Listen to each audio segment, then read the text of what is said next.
90s pop phenomenon the Spice Girls are still to this day the biggest girl band ever, selling over 40 million albums during their heyday, a period which lasted just over 2 years in the late 90s. And whilst many of you would be correct in saying that the Spice Girls have never officially split up and have reunited over the years for 2 brief reunion tours, the London Olympics, and various other projects, and still exists as a business today. The fact of the matter is the Spice Girls as a touring and recording group did come to a very quiet end in December 2000. Whilst never officially announced at the time, just a few weeks after the release of their third album, the girls did agree to take an extended hiatus, which effectively spelt the end of the band. So just when exactly and how did this split take place? Why did their last album Forever, released a few weeks previously, not work out? Which member actively wanted to leave the group at the time and didn't want to record or promote the third album? What other factors led to the Spice Girls' demise? So many questions, let's find out.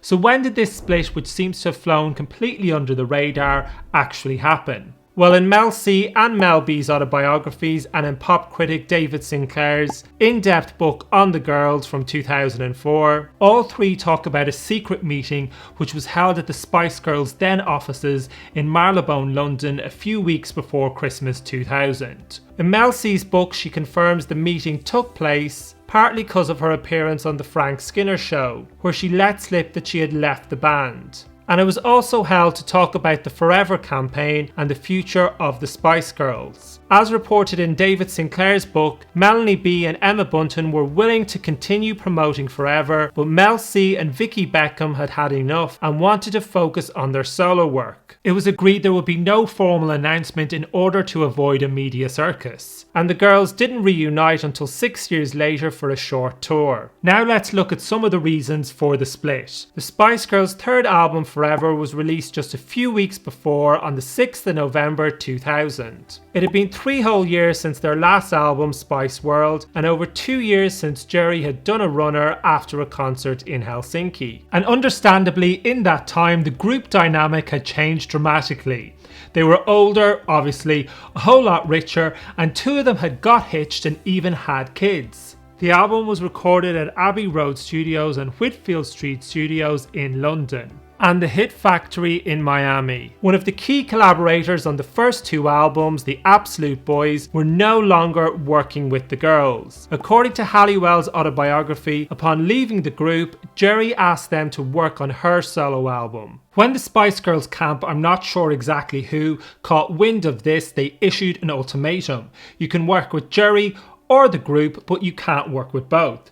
And the Absolute Boys chose Jezza. Other tracks were recorded with their long-term collaborators Richard Stannard and Matt Rowe, who had co-written some of their biggest hits including Wannabe, To Become One and Viva Forever. But those songs didn't make the final cut, as they sounded too pop alongside the American R&B tracks they had been recording. That American R&B sound was courtesy of 2 super producers, the principal one on the record being Rodney Jerkins, who at the time was a 21-year-old R&B wonder kid and is still today a hugely successful producer. But in 2000 he had written and produced huge hits such as The Boy Is Mine for Brandy and Monica, J-Lo's If You Had My Love, Destiny's Child, Say My Name, Whitney Houston's It's Not Right But It's Okay, and Toni Braxton's He Wasn't Man Enough. He was at the time arguably the hottest music producer in the world, and because the Spice Girls had shifted millions of albums in a very short period of time, they could have their pick of collaborators for the third album. He was in such demand then, he was even working on Michael Jackson's 2001 album Invincible, at the same time as the Spice Girls record. But the relative failure of Forever must have dented his cachet at the time. The girls also did 2 tracks with music legends Jimmy Jam and Terry Lewis, most famous for their long-term partnership with Janet Jackson.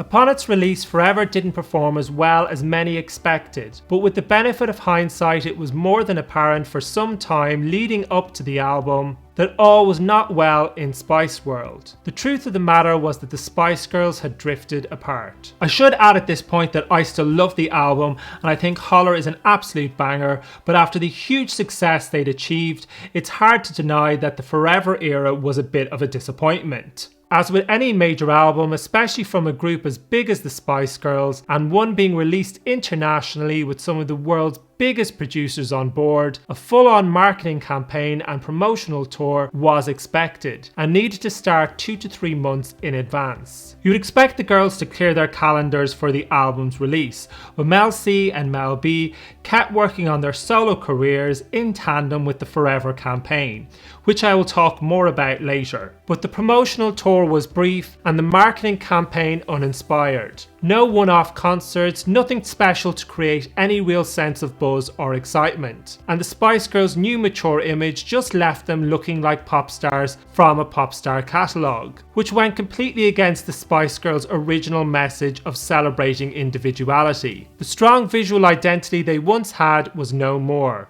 Even Mel B in her autobiography Catch a Fire admitted they could have been more creative with the marketing campaign. Which kind of begs the question, why did the girls commit to recording an album with the world's biggest music producers when certain members weren't willing to promote it?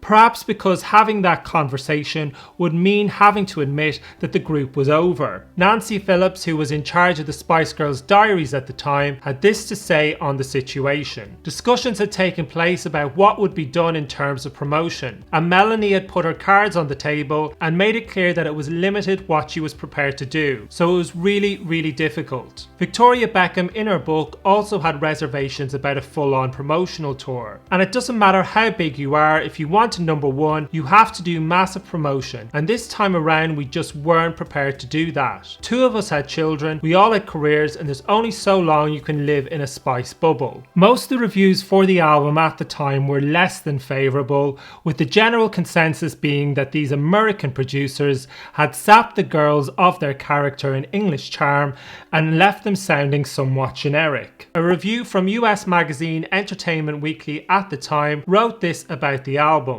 But in the process of trading their old insouciance for an adult remodeling, they sacrificed their personality. It was always a stretch to call them thundering talents, but they did return a sense of trashy, stardom-loving fizz to the pop scene right when we needed it. Without that sparkle, they're just another interchangeable group of pop wannabes. And the Times of London had this to say about the album in November 2000. Forever is set to alienate the Spice's natural constituency while failing in its attempt to garner a new one. Elliot Kennedy, who had co-written Say You'll Be There with the girls, had been involved in earlier writing sessions for the album. His track Right Back At Ya ended up on the final track listing, but with an R&B makeover, courtesy of Rodney Jerkins. He had this to say about it. They had taken all the fun out of the song and reduced it to this plodding, boring, bottom drawer R&B song. This was such a bad call. They were trying to make an American record with 4 very English girls. I remember saying initially,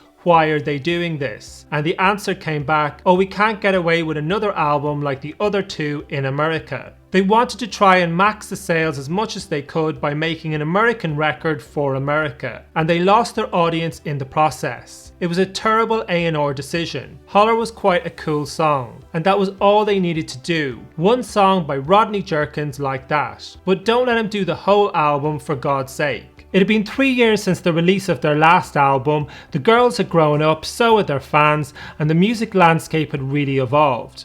But coming back with the same old sound really wasn't an option, but maybe the girls went too far with updating their sound. I would have to agree with Elliot Kennedy, 2 or 3 Rodney Jerkins tracks would have sufficed. Change should have been introduced more slowly rather than a drastic overhaul in one foul swoop. Britney Spears, another mainstream pop star, had done 1 or 2 Rodney Jerkins tracks on her second and third albums, while still maintaining her original sound elsewhere on the album. The girls moved too far away from their original DNA. Madonna has masterfully navigated updating her sound throughout her career. She keeps pushing things forward, stays current but still retains her essence. But easier said than done, I suppose. Jerry's absence and her mad, quirky ideas were conspicuous on the record. And with no real manager in place, they had Nancy Phillips who oversaw their diaries. The girls were effectively managing themselves. And with nobody charged with devising and executing a long-term vision for the group, things seriously veered off course. And there was also the small matter that Melanie C just didn't want to be in the group anymore. Perhaps more so than the other four, Melanie C's experience of becoming globally famous and a target of the tabloids had profoundly impacted her mental health, resulting in her struggling with severe depression and an eating disorder for years during and after the band. In her autobiography, Who I Am, she openly admits to not wanting to record forever at all and just wanting to leave the group altogether. Her solo career had taken off in 1999-2000, achieving some solid success, so she didn't really need the group anymore, but she felt torn between her solo work and her loyalties to the girls. In her book she writes, "Part of the problem was that I was in a situation I didn't want to be in, or rather a band I didn't want to be in. I couldn't tell the girls, I couldn't tell anyone. I felt completely trapped, yet I couldn't be the one to let the band down. I simply didn't have it in me. If I walked away, they couldn't continue, or so I believed. Of course, Jerry had already done that, but she seemed to have gotten away with it. I knew I could leave, but I was too scared about the backlash from the media. I feared hurting the girls and the fans." She also writes that she actively avoided recording sessions with the girls at the time and recorded her vocals in separate sessions later by herself. And there must be a lot of compromise involved with being in a group. It must come as a welcome relief not to have to compromise your work, your clothes, and what you can and can't say, especially as a creative person. The change was evident to all her bandmates, including Vicky, who wrote about it in her autobiography way back in 2002. It had been 2 years since the end of the American tour and we had all grown up, but Mel C had also grown away, not least in terms of her music. She was always more rock and roll than the rest of us, but that was what she brought to the group. Maybe she thought she didn't need to compromise anymore. After all, she'd had success on her own. And the Spice Girls were all successful enough to have the opportunity of making their own solo albums for Virgin. Melanie C was the first of the remaining Spice Girls to release her own solo album. Northern Star debuted in October 1999, and although it started slowly, it eventually went on to sell 2.5 million copies worldwide, and to this day is still the best-selling solo album by a Spice Girl. And the same year Forever was released, she scored 2 big #1 singles in the UK. Never Be the Same Again and I Turn to You. All of the girls had released solo singles at this point, with Mel C and Mel B and Jerry having all released solo albums. Emma had her solo album ready the following year and Victoria a few months later. As mentioned earlier, you would think the girls would clear their diaries for the Forever album, but Melanie C was still playing Wembley Arena right up until the day before Forever was released, and even released the 5th single from her album only weeks later. It was becoming increasingly obvious Melanie C felt more comfortable in her solo career rather than within the group. But you can't really force somebody else to do something that they just don't want to do. And Melanie B also made the insane decision to release her own solo album just 4 weeks before Forever. Apparently their record company Virgin were understandably dead set against the idea at the time. And with no set manager, Nancy Phillips was organising her diary. She was effectively managing herself. That album, entitled Hot, entered the charts at a dismal number 28 before tumbling out pretty quickly. In David Sinclair's book On the Girls, he writes about the highly questionable timing of Melanie B's debut album. The increasingly marginalised executives at Virgin, contemplating an autumn schedule crowded with Spice-related singles, albums and touring activities, tried to persuade Melanie B to hold off her solo album until after the release of Forever, but to no avail. And in David Sinclair's book, he also shed some insight into where the girls' priorities lay at the time. Sessions for the Spice Girls album had to be slotted in around these individual sessions rather than the other way around. The idea of being in a group and having a solo career simultaneously is not very practical and kind of daft when you think about it. It's like trying to have 2 full-time jobs at the same time. How can you possibly coordinate a group's activities and 4 members' individual solo careers all at the same time? Something had to give, and the casualty in it all was Forever. They should have put out an album in '99 and called it a day in early 2000 instead of dragging it out the way they did. But Victoria and Melanie B had had kids that year, so that probably wasn't going to be an option. And maybe there were other reasons. Americans now had their own brand of teen pop, Britney, NSYNC and the Backstreet Boys, and no longer needed the Spice Girls to deliver their pop music fix. I can't even imagine what it would be like being in a group and being stuck with your colleagues all day, every day for years on end. Who wouldn't need a breather after that? And it's very easy for me to sit here and point out what went wrong. If I had to go and do the work myself and deal with band politics day in, day out, I'd probably feel very differently about it. The Spice Girls achieved the most astonishing success with their first 2 albums, but the intensity of that period was impossible to sustain long term. It was a moment in time, and like the very tired cliche says, all good things must come to an end. Go and kind of daft when you think about it. It's like having a... And it's very easy for me to sit here and point out what... And if I had to go and do the work every day myself... If I had to go and do the work myself and deal with If I had to go and do the work myself and point... Oh my God. Thanks for watching. If you have any thoughts on anything in this video, please leave them in the comments below. Don't forget to like and subscribe and check out my other videos.